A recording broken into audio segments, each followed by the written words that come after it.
Good afternoon, and thank you for connecting to this webinar on European Resource Adequacy Assessment 2021 on assumptions and scenario. I am Alban Joyot, Adequacy Manager at ENTSO-E.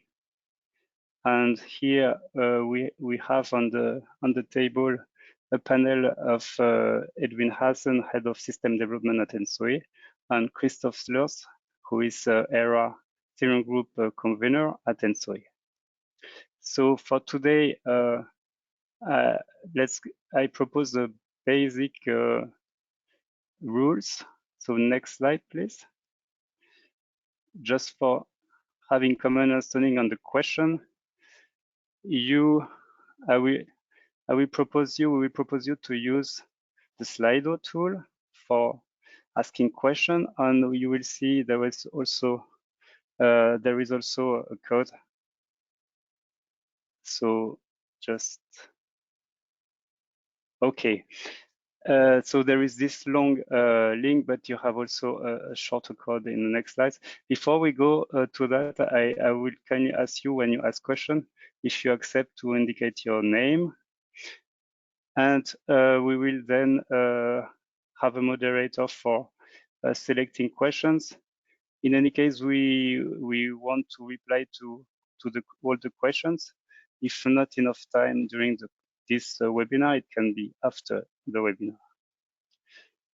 It means that the chat tool of GoToWebinar is not used today, and the question is not used. Please use only Slido.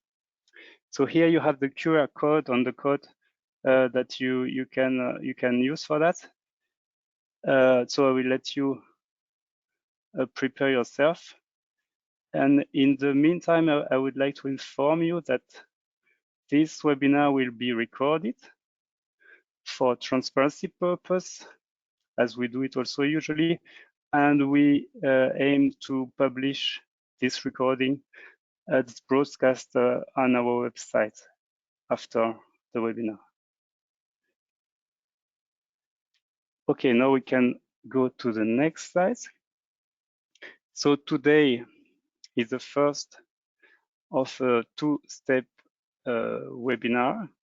It's a webinar on focusing mainly on the assumptions and scenarios, where we'll have in November a webinar focusing on the results of ERA 2021. So basically today we will go first around the ERA. What is European Resource Adequacy Assessment, the background? What are the scenarios we use this year? What are the assumptions? State of play of our current assessment, and the next steps, including the several year ahead implementation roadmap. That's for today, and for November, the date is not fixed yet, probably around the second part of November. Right after the publication, we'll prepare a webinar, second, on the results and their implications. Now I will give the floor to Edwin Hassan, who is Head of System Development at ENTSO-E, for ERA background. Thank you. Thank you, Alban. Also on my behalf, many thanks to all the interested parties who chose to attend this webinar. It's good to see so many of you signing up and dialing into this debate. We're quite excited to share a few thoughts about how this ERA has been developed, what we plan to publish and launch later in November, as Alban has just mentioned. Also a big thanks to the whole team, including Alban, Christophe, and all the TSO experts who contributed to the ERA work over the recent months and years. We're quite proud of the achievement being made.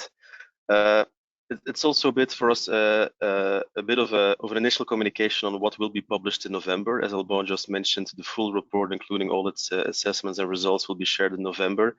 So somehow I want to also manage expectations from all of you who dialed in today. We will not be in a position yet to share extensive results and outcomes of the assessments, but at least we want to prepare the groundwork for that and explain why an ERA exists, how it is being developed, which assumptions were taken, and which process was actually maintained, and at least have a good continuation then after November when the report is being published.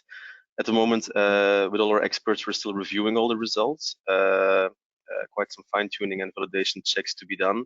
But still, this webinar is useful for us to at least understand which kind of questions it triggers from people, which kind of expectations do you have for an ERA, which kind of results would you like to see? Is it clear what it is intended to do, so at least we can have a smooth communication launched and in November when the full report is being published. A few words on the ERA itself, the European Resource Adequacy Assessment. It's a critical tool to help people understand how rapid changes in the energy system will affect security of supply. It's a resource adequacy assessment, and the ERA is being used for the first time in this publication now in 2021. But we have a long history with TSOs and with ENTSO-E of doing other adequacy assessments. Those familiar with the ENTSO-E work may be familiar with the term MAF, which is the Midterm Adequacy Assessment, which is its predecessor, published until 2020 actually. It's still a pan-European monitoring of power system resource adequacy, but definitely with the ERA, we've taken a few leaps forward in ambition and complexity for fine-tuning the assessments, and it's truly a state-of-the-art exercise, which we would say is globally unparalleled. You will see many resource adequacy assessments in other parts of the world, of course, to start with many countries across Europe done by TSOs at national level for the periphery. We also see quite some cutting edge analysis, for example, in parts of the US or in Australia. But given the scope, the extent of the region we monitor with ENTSO-E, we would really say this is really a state of the art and unique worldwide. A difference with the ERA compared to earlier MAF exercises is that now we have a clear legal basis for this assessment to be done. It's a product of the electricity market regulation of 2019. I must assume many of you dialing in today were also part of the consultation which happened about a year ago on the ERA methodology, when we were shaping thoughts on how the ERA could be performed. Eventually, it was taken on board by ACER, who approved an ACER methodology late 2020, and which is now being used by ENTSO-E for execution. Those familiar with the ACER methodology may be familiar with the concept of a gradual implementation. The ambition is high. The target methodology is stunningly complex. It covers a large region as said. We cover the entire ENTSO-E perimeter, including observer member Turkey, including interconnected systems to the east, the southeast, and the south. So it's quite computationally challenging and intensive in terms of data to perform the exercise. And to strike a fair balance between accuracy and still complexity, a gradual implementation is put forward also in the ACER methodology. So this ERA 2021 is a first step in that direction. That being said, it's already a very effective tool to identify adequacy risks. And as we continue this gradual implementation, further additions will provide further insights of how security of supply can evolve in various trajectories, and where interventions by policymakers may or may not be suitable. Next slide, please. Thanks. To share a few words about what the ERA is intended to guide on, what it's meant to do, and what it's not meant to do. I mean, I think the overarching theme of where this ERA 2021 fits into the energy debate is really our shared objective of going to net zero emissions eventually in the coming decades, which really implies a lot of change in the system happening at unprecedented pace. We see deep electrification as a means to go for more efficient use of energy, more manageable use of energy. We see change in energy use across various end-use sectors, residential, commercial, industrial. And at the same time, we're coping with a system which we've managed to operate in a very efficient and secure manner for decades. We want to preserve it in that way, of course. Once we start fleshing out how the future system will operate, we often use the term flexibility, which is a way to, I think, put in simple terms that something like a firm capacity is a thing of the past. It's something we used in the past to design systems.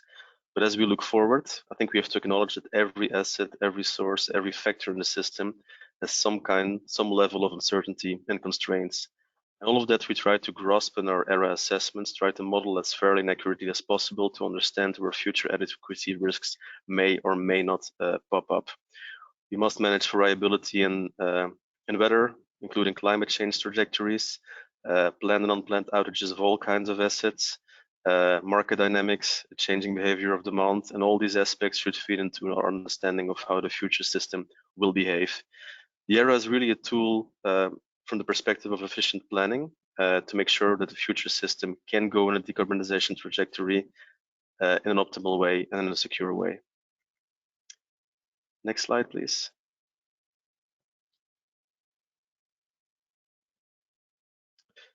As said, the changes we see in the energy system really call for an increased need for a tool to guide the entire industry, including policymakers, NRAs, etc., to understand how the system will evolve and help them in taking increasingly complex decisions. As said, resource adequacy assessments, we've done them in the past, but we do need to do them in a more clever and in a higher ambition manner to grasp all uncertainties and complexities of the power system. Also, it's necessary to have a tool which complements all the national adequacy assessments we already see across countries in Europe to really make sure we do understand how systems interact, what interdependencies are, and provide a tool to also guide national resource adequacy assessments. And we see really there's no substitute analysis for the pan-European power system that comes close to matching the ERA 2021. And still, we see further developments happening which will guide future ERA editions, the Fit for 55 package, the upcoming gas decarbonization package. Who knows, even the consequences of events we've seen in recent months and weeks in terms of market dynamics across Europe will help us to further fine-tune the baseline for further ERA assessments. So coming back again to the main point, the ERA already now provides essential insights of what is happening. It's really a leap forward compared to the earlier midterm adequacy assessments. And we're building on it gradually step by step. The rest of the presentation will highlight a few elements which have been included in the methodology already for ERA 2021. We still have a trajectory ahead of us, as acknowledged in the gradual implementation path of the ACER methodology. We're building, for example, on more advanced flow-based methodologies, more details on demand response, etc., to even make the ERA 2021 a further leap forward in terms of ambition and detail. Next slide, please. Coming to one of the questions of what the ERA tries to address and what it doesn't try to address, I hope this chart gives some more clarity on how it fits into the wider toolbox which system operators and policymakers have at their disposal to guide and coordinate the pan-European electricity system. TSOs every second, of course, are in charge of real-time operations of the system, and they do detailed assessment in terms of operational planning, looking days, weeks, months, and years ahead. What we aim for with the ERA is actually looking a step further in the future, 5 to 10 years ahead, where really the topic of investment decisions becomes a key complexity and fundamental question. Where do we see investments in supply or other flexibility sources materialize? Will they materialize? If they do, if they don't, if there's intervention or not, what is the impact of all of that on resource adequacy across the pan-European power system? If you would look even further ahead beyond 10 years, then we really come into the territory of grid planning, because for grid projects, evidently you need more than 10 years for them to go from an idea to actual operation. And then we end up in the discussion where policy decisions should guide our decarbonization trajectory.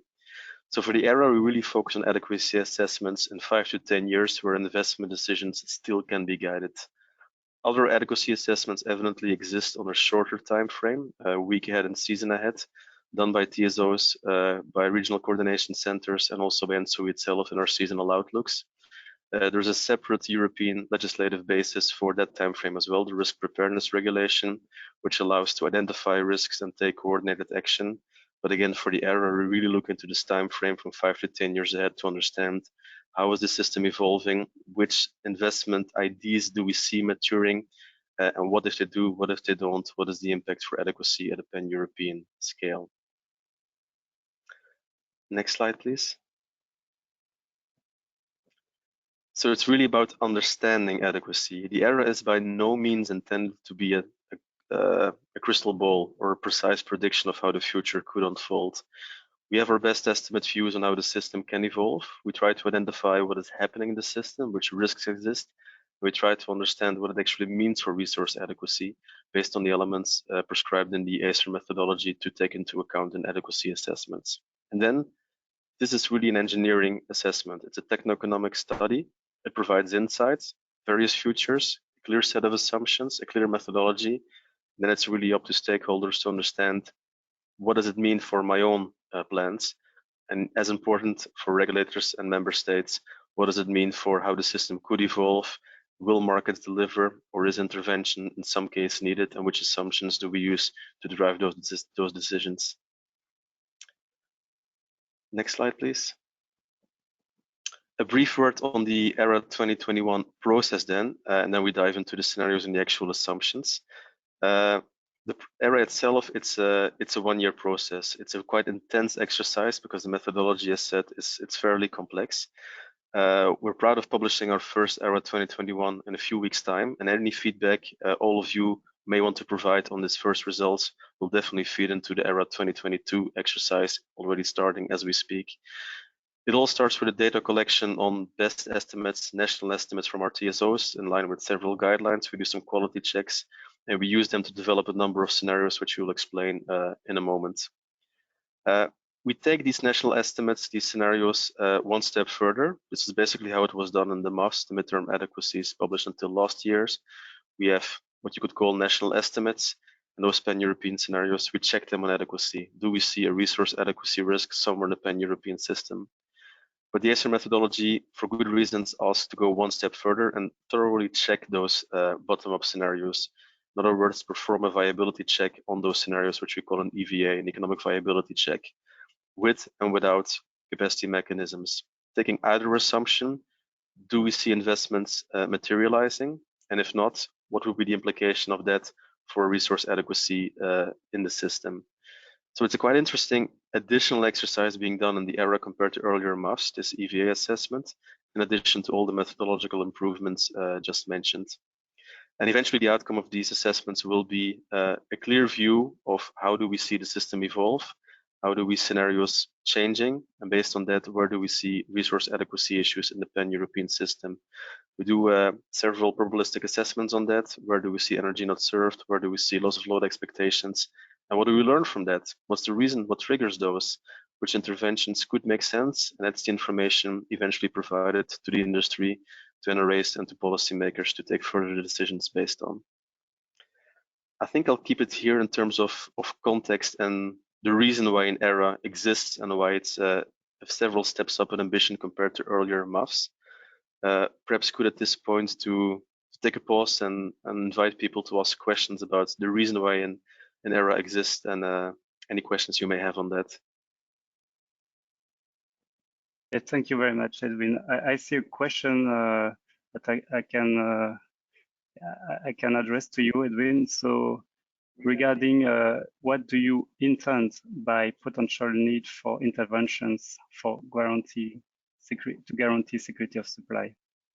Yeah, I think the one obvious answer to give to this one, which is clearly also enshrined in electricity market regulation, is that if a member state would consider the introduction of a new capacity mechanism, the last ERA has to be used as a basic argumentation for that introduction. This will also be supervised and reviewed by ACER, but this is one clear option of an intervention a member state could take. There are many other interventions policymakers could take. I think about price caps, additional flexibility measures, and also the ERA itself already looks into the implications via some sensitivity assessments. What could be the impact of a changed price cap, for example? But the one obvious answer, the reason why this ERA becomes crucially important and is really has a clear legal basis, is that this is the guiding tool for any member state who would consider a capacity mechanism, yes or no. It's not up to the ERA to state explicitly whether that makes sense or not, but it's a foundational element for member states to consider when they go in that direction.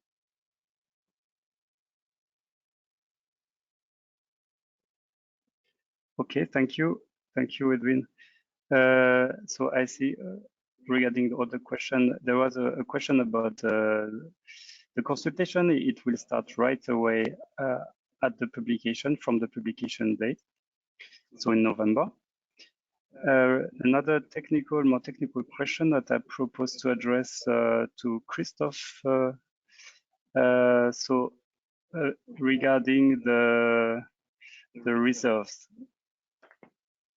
So one second. Yes. How do the methodology consider the needs for primary, secondary, and tertiary reserves?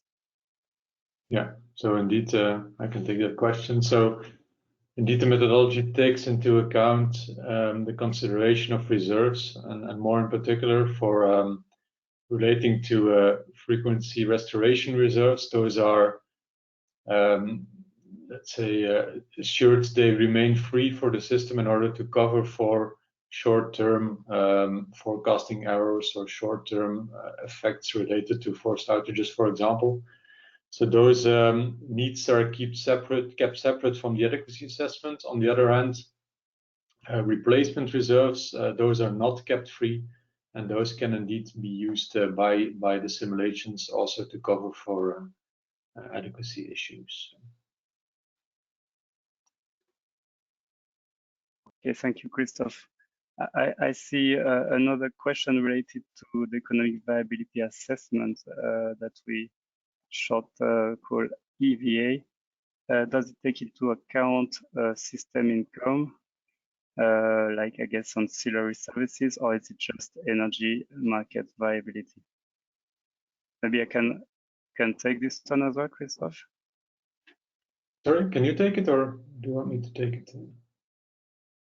Yeah, okay, I can reply on this one. For this first edition, we focused on the energy market while we want to continue investigating these fields, having some more data and information to model them. Okay, so what I suggest is we can go for the second phase, and in the meanwhile, we can continue asking questions, and we will have an additional question time after the presentation by Christophe of the second part on the scenarios. Okay, thank you, Alban. I will try to take also some of the questions meanwhile in my explanations directly. So good afternoon, everybody, also from my side. So I'll go a bit more on the more deeper on the scenario and the assumptions themselves. So first of all, I'd like to start with a quite complex table, I know, but I won't explain everything in detail, but just guide you through the most important things that are important to know, also to understand, of course, the rest of the build-up of the presentation. So on the scenarios, basically for the ERA, we foresee five different scenarios to be included in the report. And I'll start from the left-hand side. So the two orange scenarios are the two what we call central scenarios. What does this mean? This means that those scenarios have some kind of a top-down central generation in them. So there's something that's being done at ENTSO-E in these scenarios, and I'll just explain in a minute what exactly this is. But so these scenarios focus on target year 2025. So that's also important to keep in mind. And so the central part in them is exactly this economic viability assessment step, where these scenarios include sort of an economic assessment to assess whether or not the capacities that are present in the system are expected to be viable in the energy-only market, on the one hand, or also in a second scenario with capacity mechanisms, also taking into account the existence of approved capacity mechanisms throughout Europe. I'll elaborate a bit more on this in one of the next slides, but for now, what is important to know as well is that these scenarios rely on an NTC modeling, as was still already already the case in the past, also for TONDP. There I would like to directly refer to the last scenario, more on the right, flow-based scenario, which is kind of of a sensitivity or a second scenario that is based on the outcome of the EVA in the leftmost scenario, but afterwards runs the adequacy assessment also in a flow-based setting in order to be able to already get an impression on what the impact could be, and also for us to highlight and report some design choices and methodological choices that need to be taken, notably for the next era assessment, where we of course intend to move this flow-based assessment also to the central scenario. To already answer a question that was asked, if we're speaking about capacity mechanisms, what we take into account are capacity mechanisms that are approved also by the European Commission right now, and this also includes the Belgian one. And I hope I'm complete here, but I think overall it includes capacity mechanisms in the UK, in Ireland, in France, in Italy, in Poland, and in Belgium. And I hope I didn't forget a country. Then, sorry, can you go back to the previous slide? Thank you.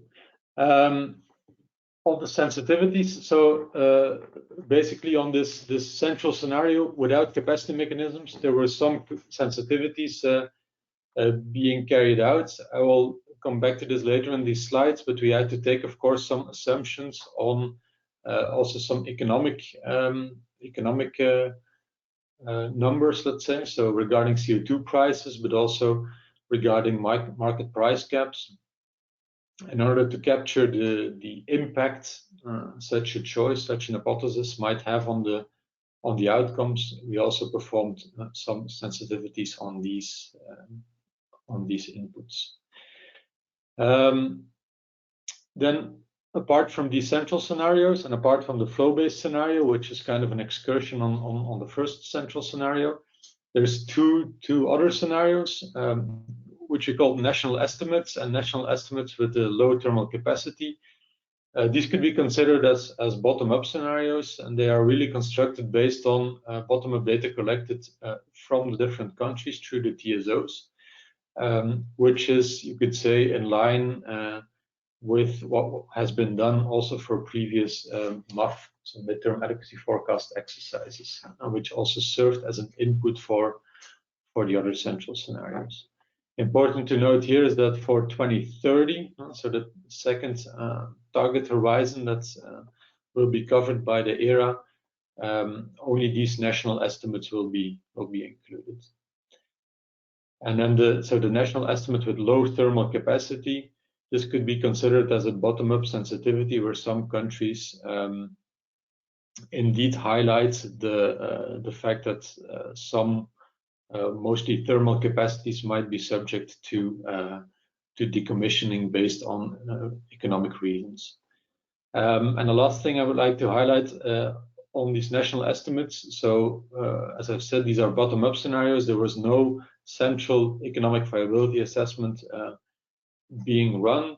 However, in order to give some indication on the economic viability and in the energy-only market of the different capacities in these scenarios, we still performed kind of a simplified check where we just took the national estimate scenarios as they are and verified technology per technology whether or not those would gain sufficient revenues in the market in order to be to cover for their fixed costs. Next slide, please. So to recap and to give a bit more the storyline on these scenarios. So basically, the assessment started at our side from the national estimates scenarios, which are scenarios that have been created by bottom-up data that has been collected through the different TSOs. So this is really in line with what has been done also in the past in the midterm adequacy forecasts, where this data collected from TSOs is assumed to be in line with, of course, the national ambitions and national energy and climate plans that have been determined by the different countries. Starting from that national scenario, we created a scenario, a central scenario where we conducted an economic viability assessment, so kind of an investment loop on this first input data. And through that EVA, the decision or not is taken by an algorithm to retire or to invest in new capacity if such new capacity would be viable in the market. And by that, we are able to see what the impact of such economic decisions could be on the adequacy throughout Europe. As a next step, we included also an EVA with capacity mechanism. So as I've already mentioned, in this scenario, apart from a pure economic viability assessment, also the existence of approved capacity mechanisms in some countries are taken into account. Basically, this means that for those countries, the reliability standard that has been defined is enforced. So it's ensured that sufficient capacity is available in those countries and also in surrounding countries to ensure that for those countries, reliability standard is met.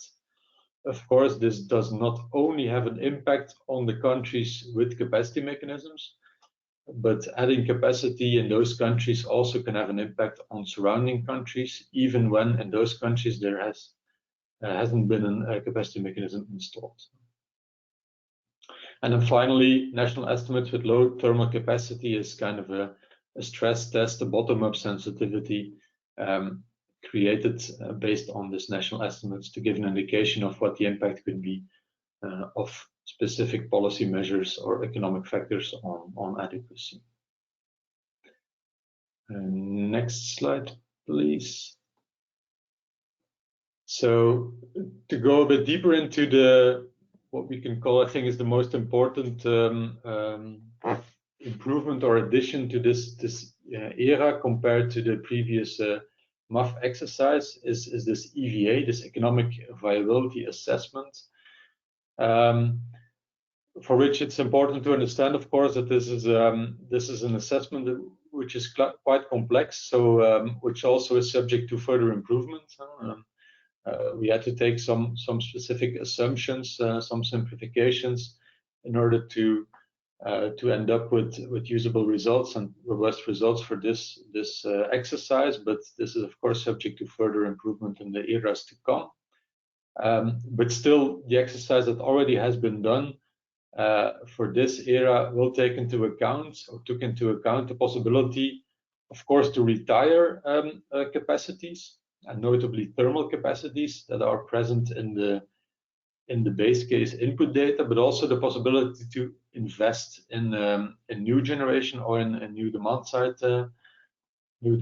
response if those technologies would be viable, if those capacities would be viable in the market. Through this centralized Europe-wide EVA, also the important impact of one investment on another one. If you take out of service a certain capacity in a country, of course, this has an impact on the remaining capacity, on the revenues of the remaining capacity, and therefore also on the viability of the remaining capacity. And this, of course, doesn't only hold within a country, but even abroad. Given that the whole system is interconnected, taking certain capacity, retiring a certain capacity in country X will also have an impact on revenues in country Y if this country is connected to the first country. For now, as I think Alban already explained based on a question we already had, for now we only took into account revenue streams in the energy-only market, and of course the additions of revenues that could be received through capacity mechanisms in the market, and notably revenue streams based on ancillary services, for example, but also additional revenue streams for CHPs. This is something that has to be taken into account for as an evolution, a methodological evolution for a further iteration of the era. If I'm not mistaken, just referring to these CHPs. For now, in the existing era, I think CHPs were not taken out of service, were not retired following the EVA, but Alban will correct me if I'm wrong. And then finally, but as I've already stated, I think these central scenarios, so they do two types of simulations, with and without capacity mechanisms, trying to cover for or to indicate the impact of capacity mechanisms that have already been approved throughout Europe, and hopefully show that indeed, while and with taking into account these capacity mechanisms, that adequacy risks for 2025 are under control. I think we now can pause to take some questions, if I'm not mistaken. Tom, can you go to the next slide, please? Yes, indeed. So let's go to the questions. I'll take them from the top down, Alban, is it fine? Yes, thank you, Christophe. So on strategic reserves, the question is, are strategic reserves considered as well? In the current assessment, so for this era, we didn't take them into account for the simple reason that strategic reserves basically is an out-of-market mechanism, which does of course have an impact on adequacy for those countries that have such a mechanism installed and approved.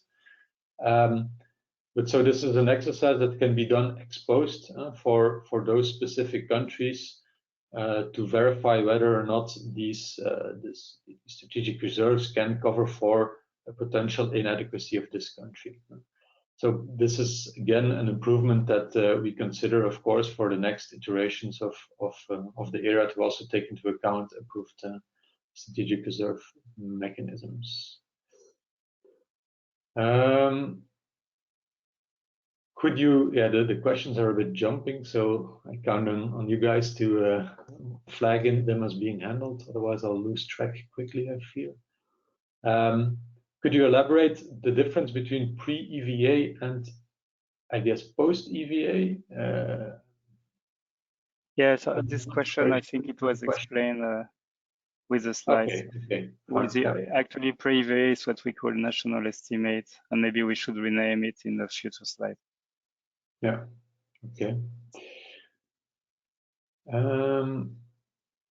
On how many years do you assess the profitability of new assets only based on 2025, or do you make some assumptions on potential revenues for 2030, 2035? Here I have to look a bit to Alban. I'm not fully sure, but if I'm not mistaken, for new assets, we do not take into account, I think, the capex costs, but only the FOM costs. Is that correct, Alban? We have to check this, but it's an annualized cost, so it considers the life span of the asset. So it's true that it's focusing on 2025, but consider the whole life of the asset. Okay. Yeah. But I propose we verify this, and maybe we can ask an expert to answer this question towards the end of the webinar, or afterwards. We'll come back, of course, to this, and this will be clearly explained also in the report itself. So next question is, are the national capacity predictions based on agreed policies or on expected policies, including impact of Fit for 55? So the capacity predictions and the input data that has been collected is, of course, based on what was known at the time the input data was collected, which was let's say the end of last year. So I think we can say that this takes into account national energy and climate plans, and therefore the national ambitions that were known at the time. But given that the Fit for 55 package, of course, is still under consideration, came up afterwards, I can only assume that this is something that will have to be taken into account, surely in the next iteration of the era, but probably is at least not fully taken into account yet for this era. The next question is about the target years. So how many target years will be examined in ERA? Only 2025 and 2030. So that is correct.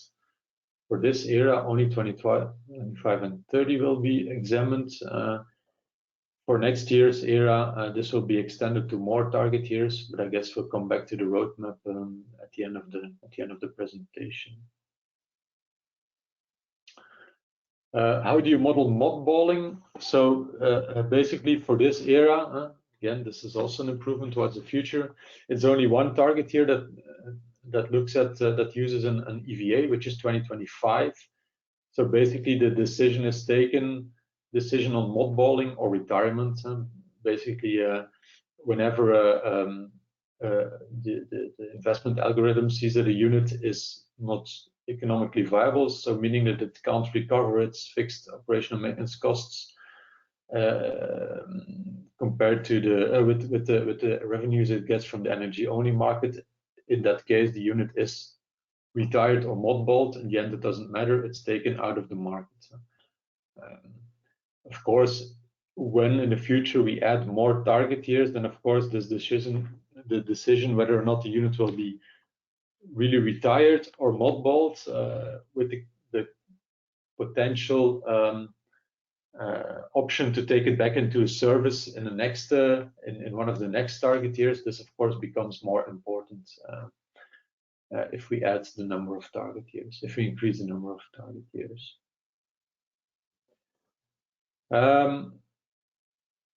What range of weather years are used? I propose to take this later after I have said some words on climate database.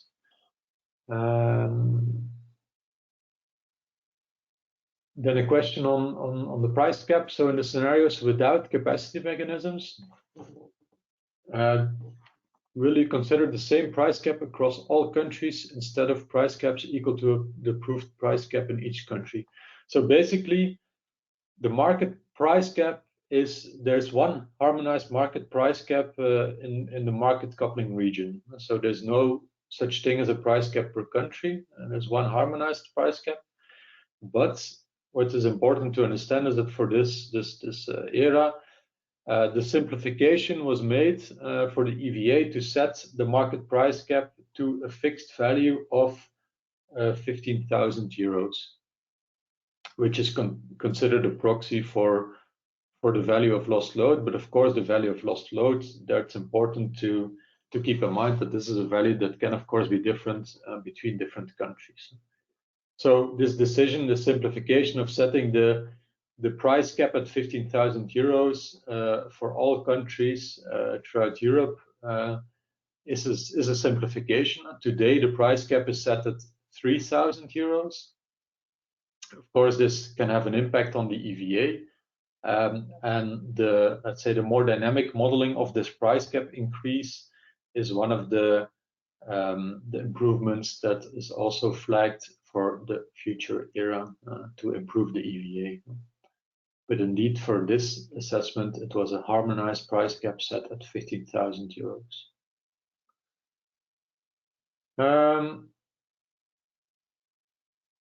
I'm looking at the questions. What kind, I guess, of heavy restrictive assumptions are you taking?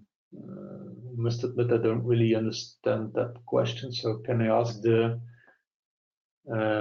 person asking this question to elaborate a bit on this, and then I'll try to take it later.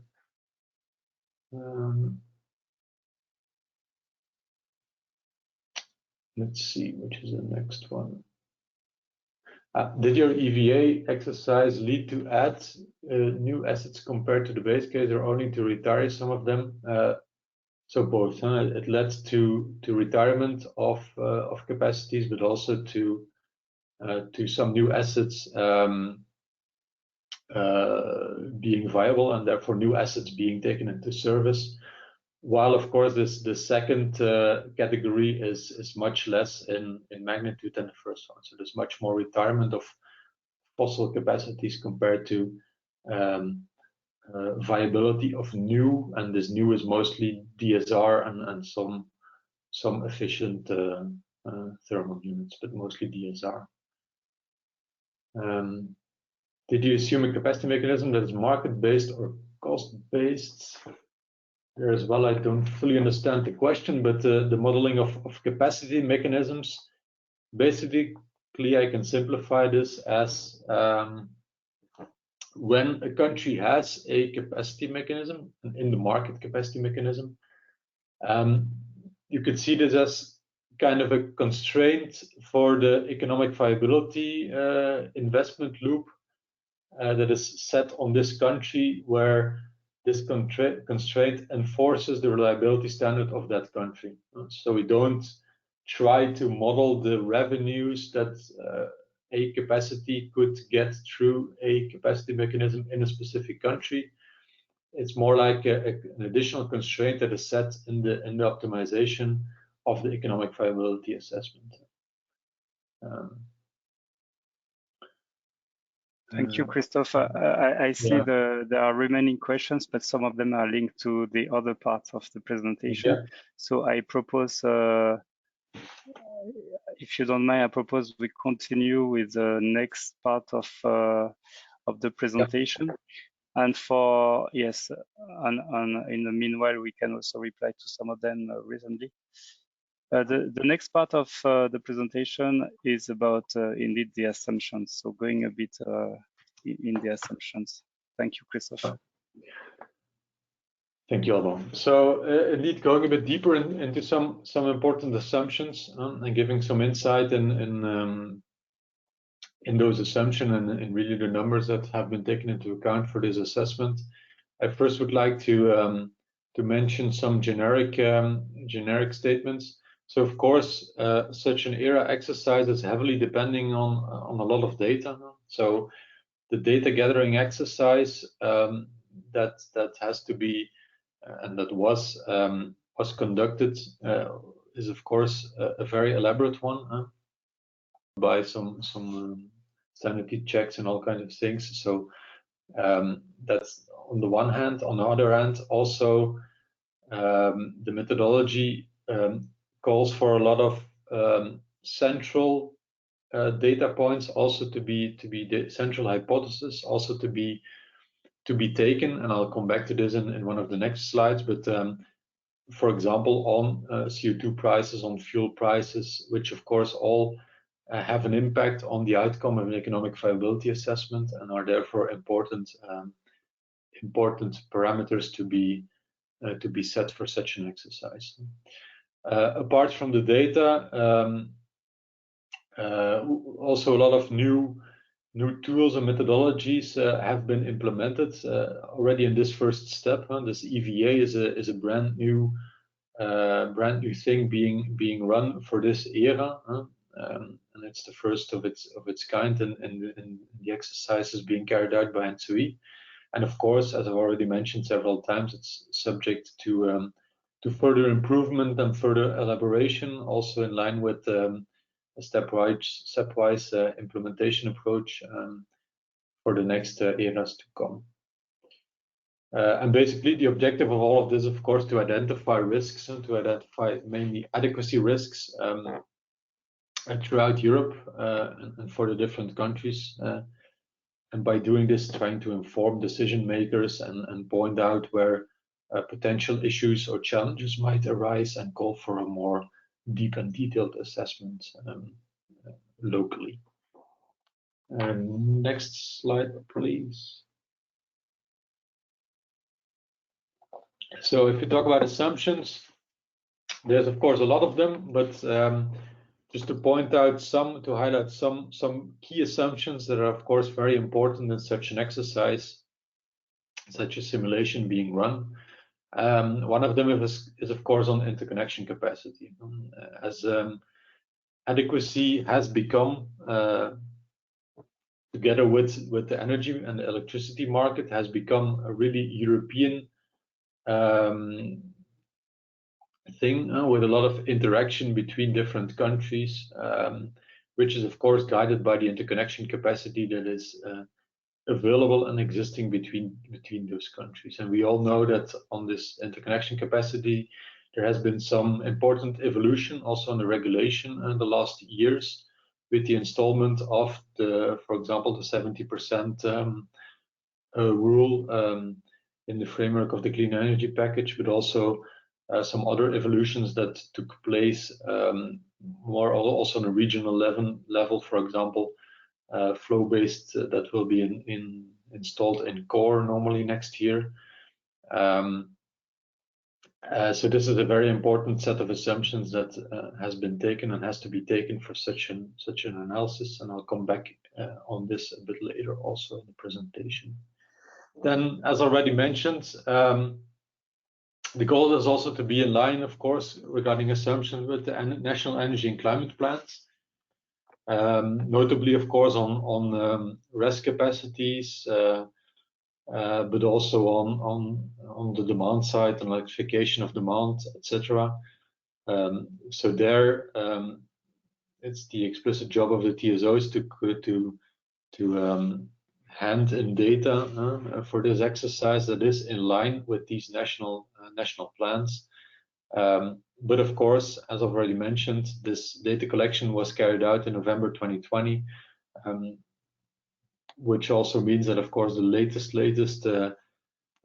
evolutions in the system are probably not yet accounted for, but will be accounted for in the next iteration. On climate, I propose to come back to that on one of the next slides. So I guess you can now skip to the next slide. Yeah. So first of all, some words on central assumptions that need to be taken and that have, again, notably an impact on economic viability assessments. And here again, I already have to state that these were assumptions that have been taken at the beginning of the exercise some months ago.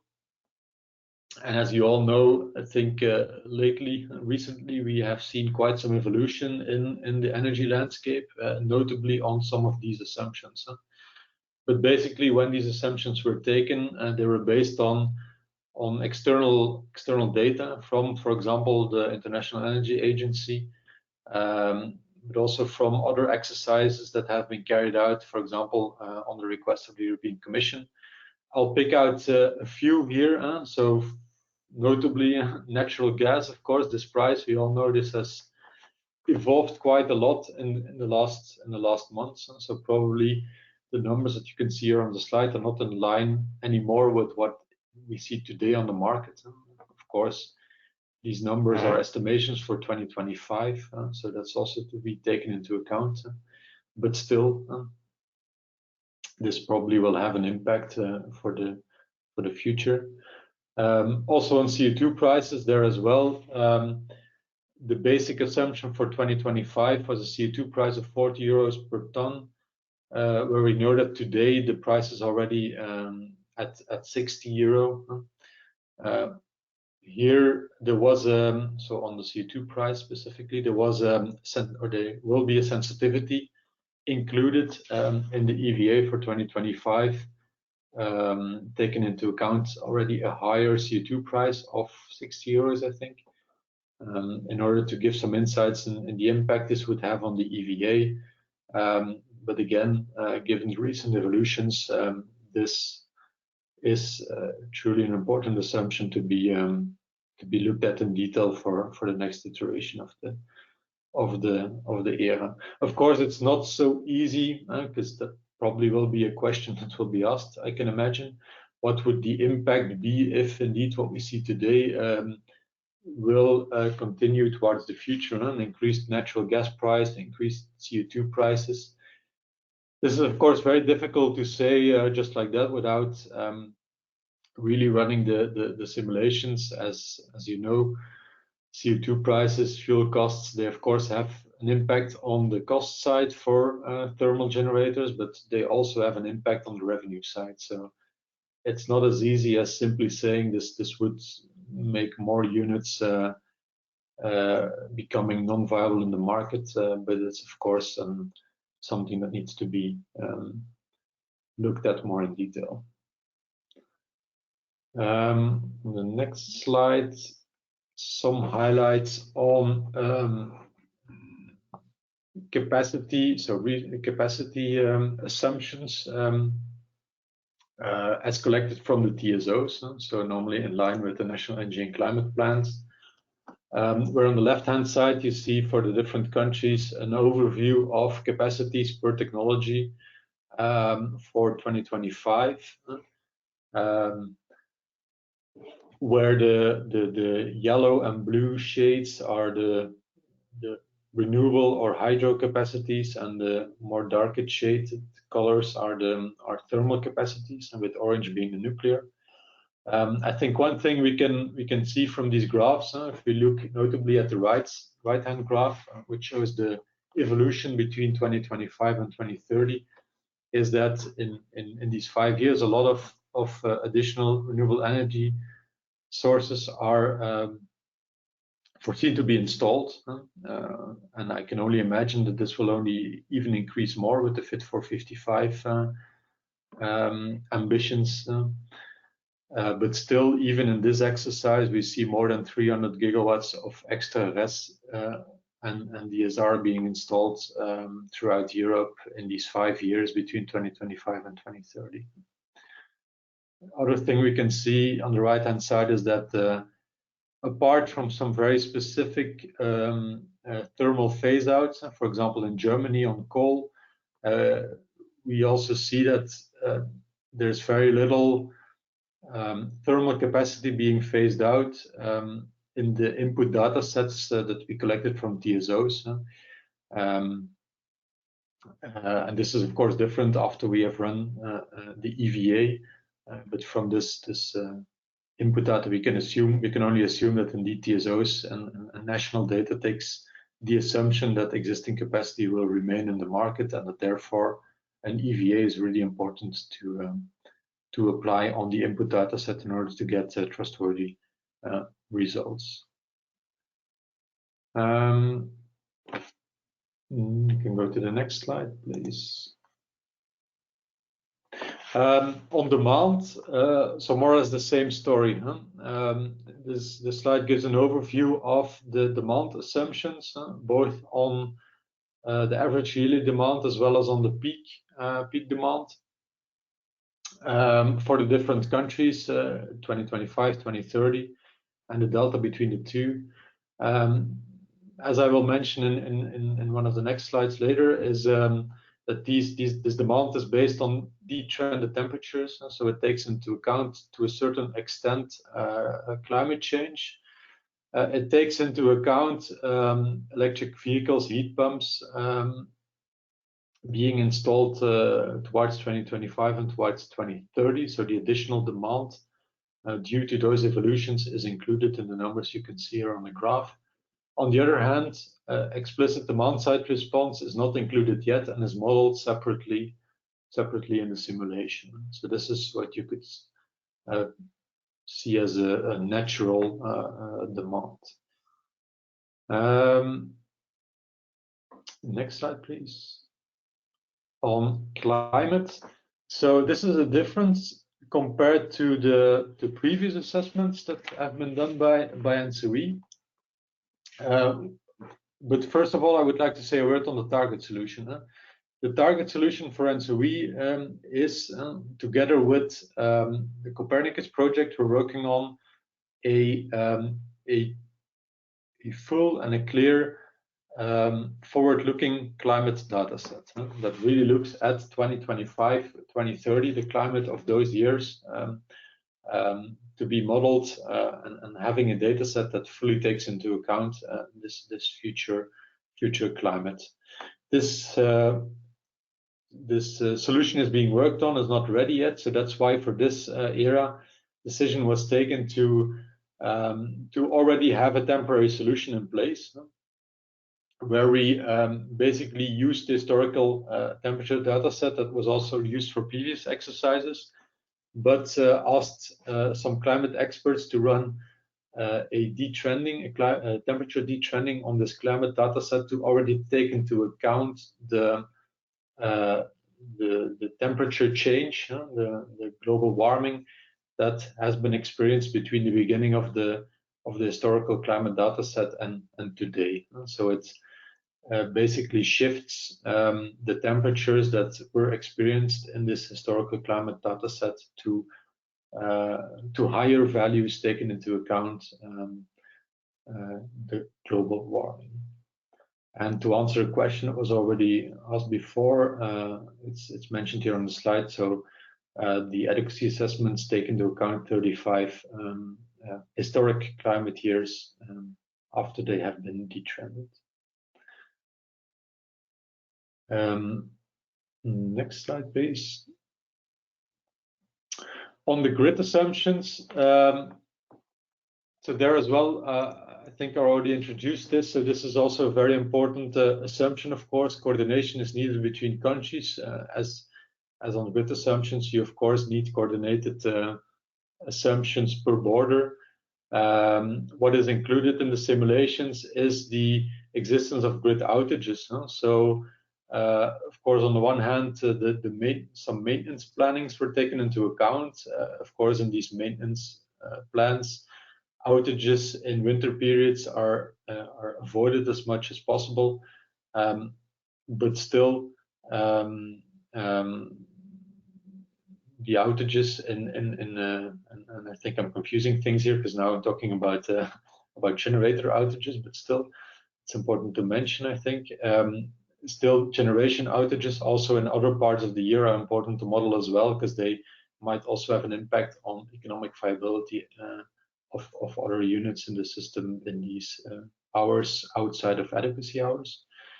But back to the grid. So grid outages are also considered in two ways, basically. You have mostly HVDC interconnectors that are really modeled separately, and for which a probabilistic outage, a forced outage rate, is taken into account.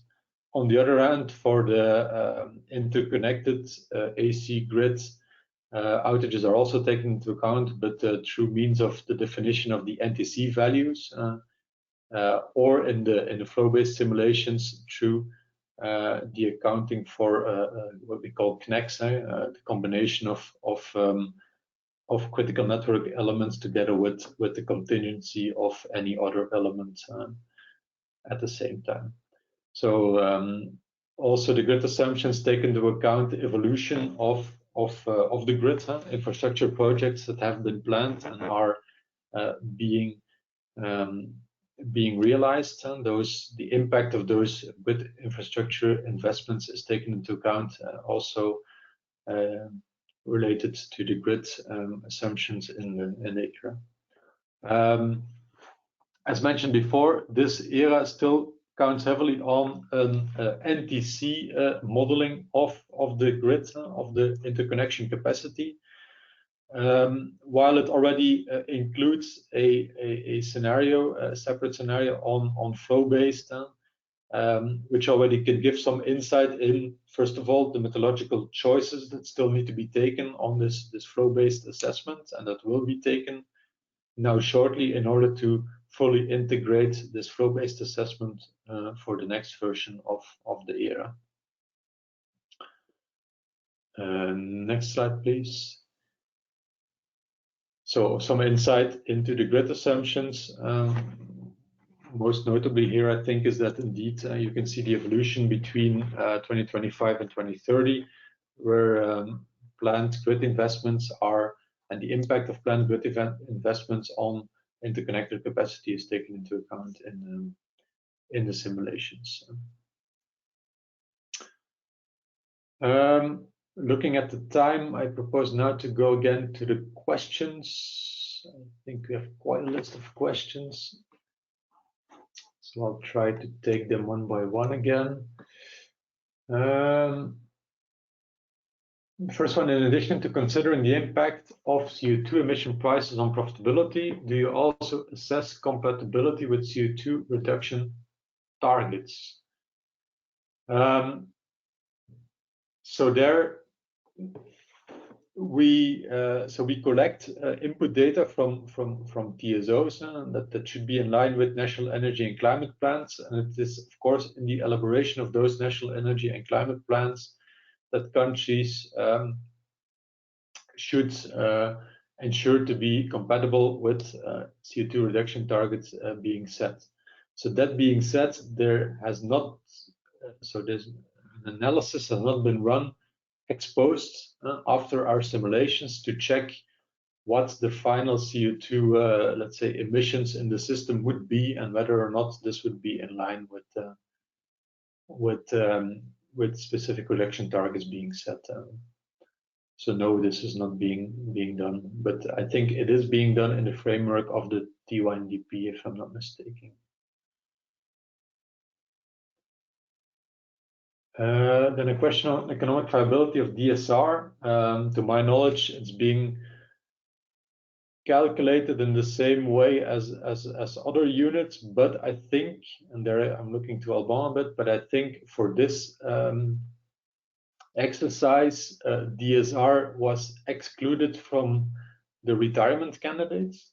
I think so. I don't think any DSR is being taken out of service due to the economic viability assessment. For new DSR, I think I'll need the help of an expert to elaborate a bit more on how the assumptions regarding costs of DSR annuities, how these are being calculated. So let's take that question apart and keep it for later. How our RES model, do you see negative prices? Good question. I'm personally not sure if the model shows negative prices, but I would assume as negative prices is an effect that happens, of course, in the real life system, and which is linked to subsidies being in place for such kinds of RES sources. Whereas in the simulation model, these subsidies are not being taken into account. So I can only assume that this is not something that is visible from a simulation being run as we do it. For interconnected capacity, 70% is assumed, but what is assumed for national internal grid transfer capacity, since most countries have congestion problems?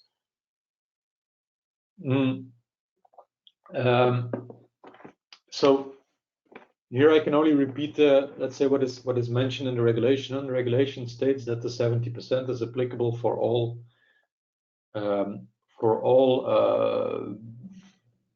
grid elements potentially constraining the market. So whether internal or international interconnector grid element, the 70% rule applies to all of those. And for some specific regions, capacity regions, there are even stricter rules in place. For example, some rules that that internal elements cannot constrain the market. Linked to this question, the second one, that this threshold is artificial, does not necessarily reflect the physical capacities of the network to exchange energy intense situations. Yes and no. So it indeed doesn't account for potential physical restrictions in the grid. I fully agree. This is correct. On the other hand, if regulation prescribes that 70% of the capacity has to be given to the market,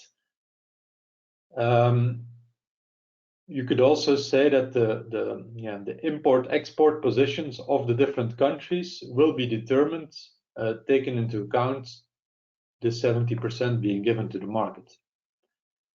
Of course, there's still an option for TSOs and countries in case this really creates severe issues on the system, or this potentially creates severe issues on the system, to limit the interconnection capacity to a value lower than 70%. And so in this sense, you could say that the assumption we take of the 70% being given to the market in all situations is somewhat optimistic in some of these, or can be somewhat optimistic in some of these situations. Yes.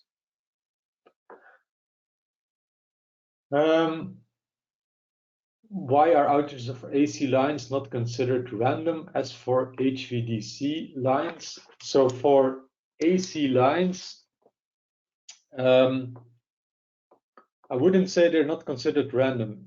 What is being modeled is simply in line with the capacity calculation and allocation mechanisms that are in place today in the European market, where in any situation the loss of a single grid element has to be covered, and therefore an outage of an AC line is taken into account in the determination of the NTC, so the cross-border capacity values that are being given to the market, or in NTC or in flow-based. It's a similar way of handling it. So,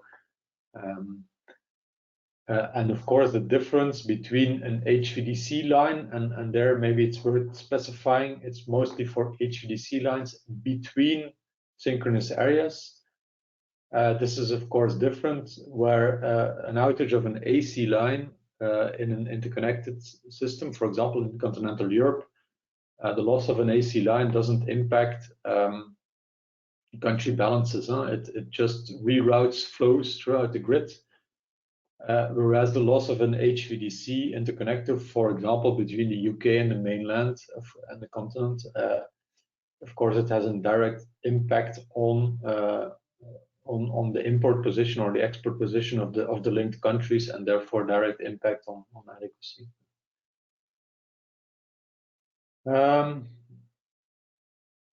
Is the derating for each technology assessed by each country, or do you use the same factor for all countries? I think it's a double question. So if you talk about RES capacities, so the derating or the load factors for wind, for solar, those are for those load factors, we have the Pan-European Climatic Database, which is created and which has a, let's say, different derating or different load factor depending on the country. So there, of course, it's different per country. On the forced outage rates, so if you talk more about thermal capacity, if I'm not mistaken, for forced outage rates, central values are taken. I'm looking at Alban. I don't think there's a difference made between countries. This is something that we'll need to confirm later, I think, except if Alban confirms.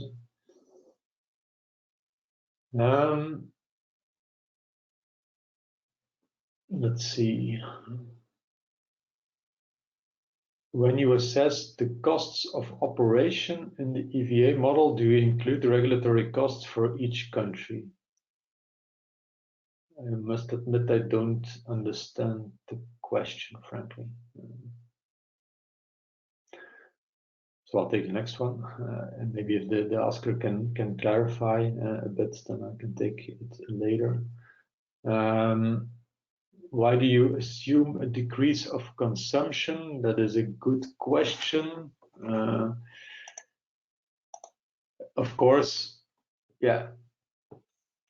Not speaking about specific countries or specific values, but in general, there's of course two things happening at the same time. On one hand, we have an increase of efficiency,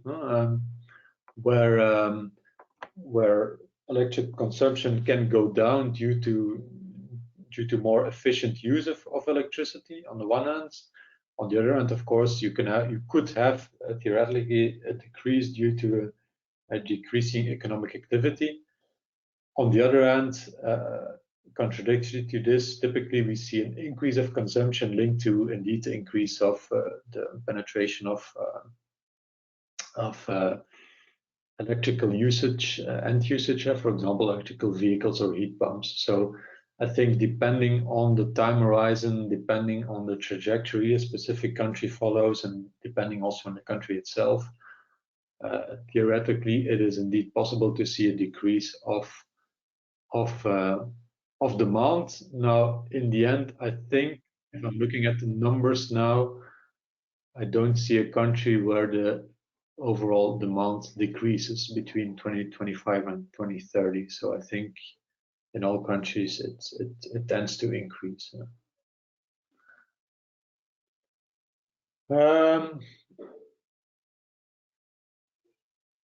Next question is the second one, I think. How do you consider revenues from the 35 climatic years? Do you consider an average value? Do you model any risk aversion?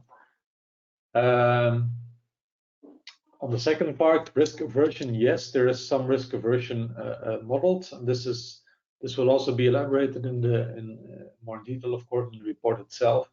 But basically, there on risk aversion, the work that has been recently carried out by Professor Bout on how to take into account risk aversion in such investment models is also used for our exercise, where we work with kind of hurdle rates for the investment and for the viability of capacities that need to be covered in order for units or capacity in general to be viable. For the 35 climate years, there I will have to look at the experts how exactly the model takes this into account. How are power plants that are only available on demand for TSOs and therefore not available to the market considered in the ERA or the next winter outlook? So for the ERA, those are, let's say, out of market power plants, or out of market means those are assumed not to be available, let's say, for other countries. So in the basic simulations, basic adequacy simulations, those are not taken into account. Everything that is not in the market is not taken into account. And it, of course, should be accounted for apart through an ex-post analysis, for example, for countries that indeed show potential adequacy issues, but on the same time have such capacities available in order to cover for the national needs. Thank you, Christophe. I propose we stop here. There are some couple of questions. Some of them were replied by chat, and for some other we might reply after the webinar. I also wanted to highlight that there will be so an additional webinar on the results of ERA, but also we foresee after the publication, probably during the winter period, more, I would say, insight in the methodology webinars, and possibly especially the key points like economic viability assessment on demand side response. That's why today we'll not have the time, but also the people on board, because the experts are not all available today on that.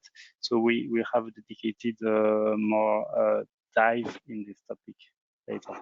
So I propose we continue on the state of play, and then the next steps, and we'll have yes, and we'll have a bit of time for some questions also at the end. Thank you. So I still, if fine for you, Christophe. Thank you. It was a lot of. You can continue a bit about the state of play, and we'll then give the floor to Edwin. Yeah, I'll go quickly on this indeed. Let's say it provides some very first general highlights on what results we expect to get at the end. First of all, some general, let's say, general statements, general observations. What we see is, which is maybe an open door, that interactions between countries regarding adequacy, this becomes more and more important and more apparent. So knowing that we have a heavily interconnected system in Europe, also knowing that if we look at the economics that and carbon pricing, etc., new technologies being introduced, that there's a downward pressure on on capacity throughout Europe. Also think of coal phase-out plans, nuclear phase-out plans. And this leads to the apparition of more and more simultaneous scarcity we see between countries, and with patterns that also change in time. So you can have countries that on day one, for example, have simultaneous scarcity with another country, whereas the week later it is another country to which they are linked, which of course makes it more and more maybe difficult to cover for those situations or to forecast those situations, but also more and more necessary to harmonize and coordinate between countries if we talk about interventions or decisions that have an impact or on system adequacy. In general, we also see different things happening in different regions throughout Europe, where typically central and western regions seem to have lower margins related to adequacy in general, while in the south, again, in general, the margins are a bit higher, but we see a lot notable exceptions, so large differences, for example, in island systems where clearly adequacy is a big challenge. So if we go to the next slide, that's my last slide, I think, on the results themselves. So for the national estimate scenarios, basically, to summarize, I think you can say that this bottom-up scenario shows more or less the same results which we saw also in previous MAF exercises. If we really base ourselves on national projections of RES capacities and so on, of course already taken into account specific coal and nuclear phase-out plans, but not really taken into account economic impact of economics on existing generation fleets, then we don't see significant risks for 2025. But again, following some simplified economic viability checks, we also see at the same time that for such scenarios, a lot of technologies are at risk regarding so mothballing or retirement based on what we see on their revenues. Could be expected in the market related or compared to their costs. If you look at the central scenarios, there after conducting the EVA, we see a significant retirement of thermal capacity, mostly coal lignite capacities, leading to significant adequacy challenges for quite some countries throughout Europe, if we don't take into account the capacity mechanisms that are already approved today. If we do take into account these capacity mechanisms already approved, then we see that in most countries, most regions, adequacy is indeed under control. The reliability standards are more or less met in these different countries. In the countries with capacity mechanisms, but of course it also has a positive effect on surrounding countries, even if they don't have capacity mechanisms. In case of non-simultaneous scarcity, additional capacities, of course, also contribute to these other countries. Still, in European islands, there's the challenge seems to be a bit larger, where indeed we see notably some adequacy risks in some islands throughout Europe. I think I'll stop at that, looking at the time, and give the floor to Edwin for the last part of the presentation. Thank you, Christophe. Yes. So I propose we give the floor to Edwin for the conclusion, the next steps, including the implementation roadmap.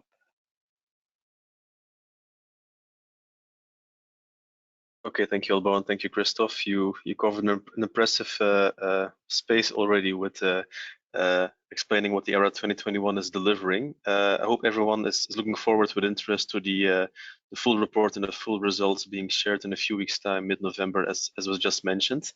As said earlier, we follow a gradual implementation path of further building up the ERA step by step in line with the ACER methodology.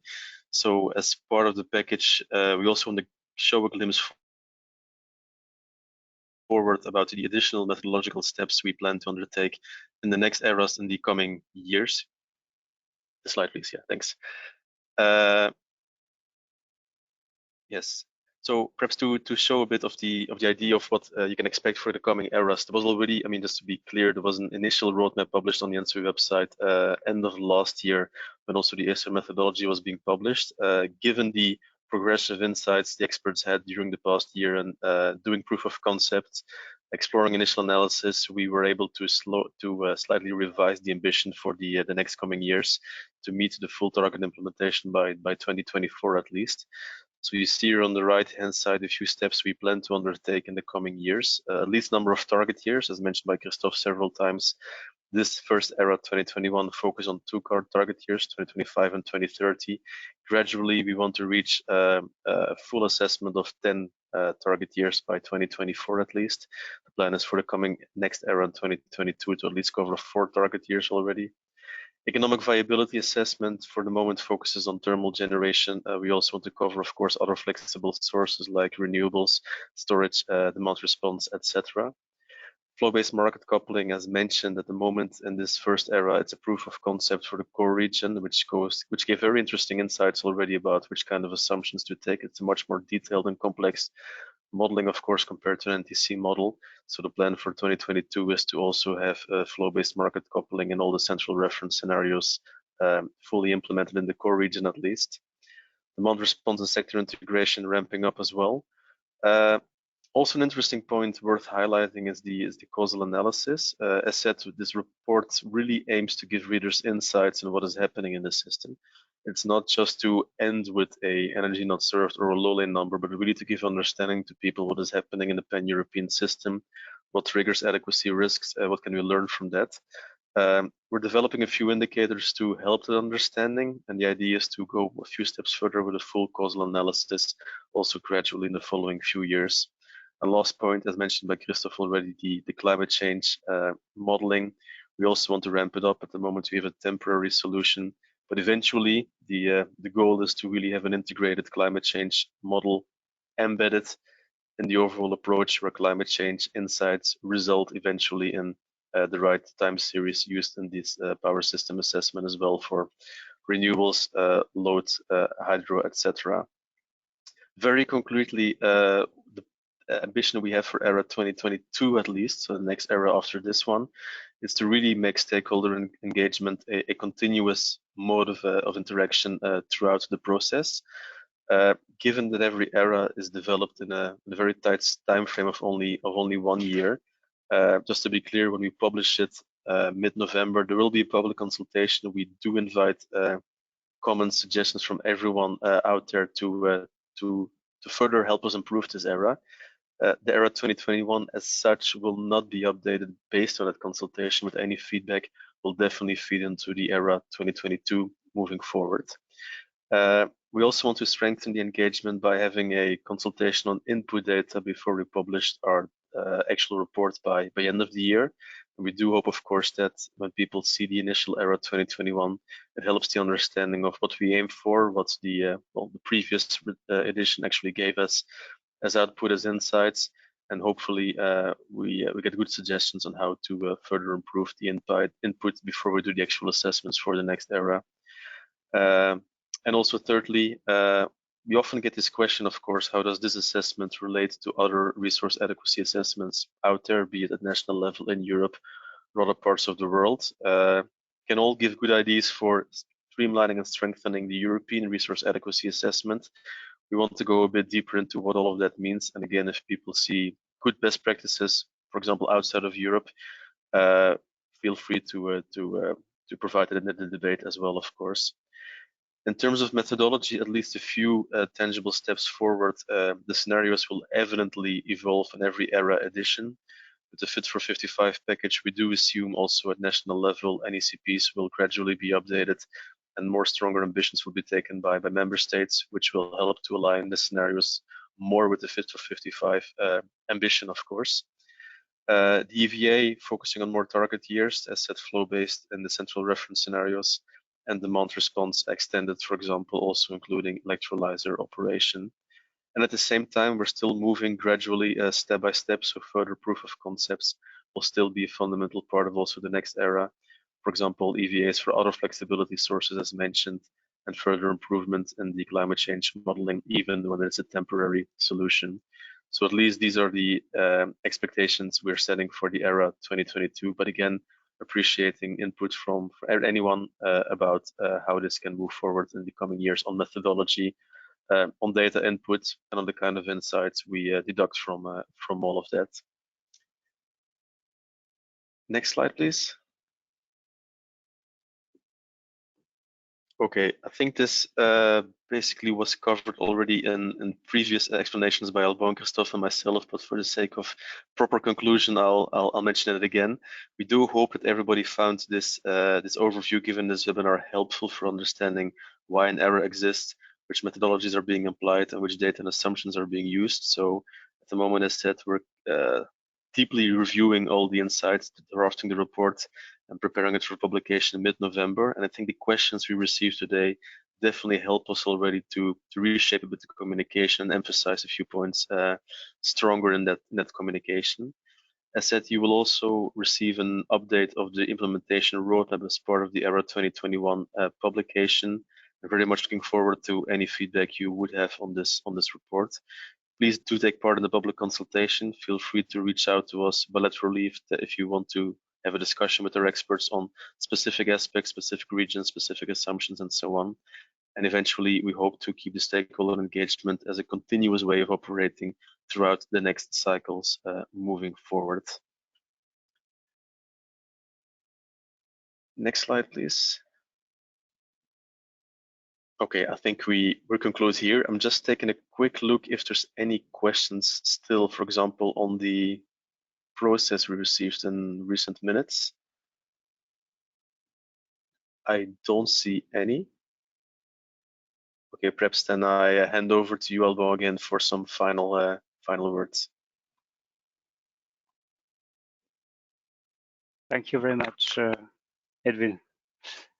So yes, there are still a couple of quite technical questions we might reply separately. Yes, what challenge do you face with providing this report is an interesting one actually, because actually yes, it's a first of its kind. It can be also a good transition and conclusion for the next steps. We will. Yes, we will soon publish the report and have a second webinar with you explaining the contents. So yes, we had to prepare the report. Yes, there are different challenges which are methodological and also data. Have the right data and have the best methodology while dealing with some complexity in size of the very large size of the models, and we have benchmarked with other continents, with Australia, with US, and we have never seen such large and enhanced approach at such large level and interconnected level.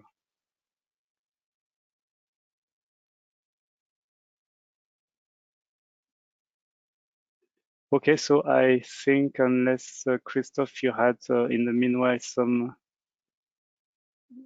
other points. No, I don't have any more points. I just there was one question on the winter outlook. I think maybe you can still take that. Yes, yes. Will there be a winter outlook this year separated from ERA, and when can we expect the next winter outlook? Okay, yes, thank you. The next winter outlook is expected to be published 1st of December. And we have, yes, it's currently in preparation. We had collected the data from the TSOs based on the best latest estimates of capacity and maintenance. And we know that there are some regions in Europe where we have a high scrutiny because they can be a bit more risk than a usual winter. So yes, we'll come to you soon, latest on 1st of December, and we are also in coordination with the member states through the electricity coordination group in case there are some risks that are detected.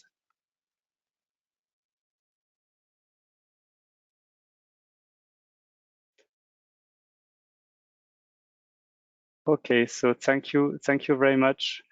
I propose to conclude this webinar. So yes, we had extended a bit in case, but I can recognize that 1 hour and a half without a long break is already quite a lot of material.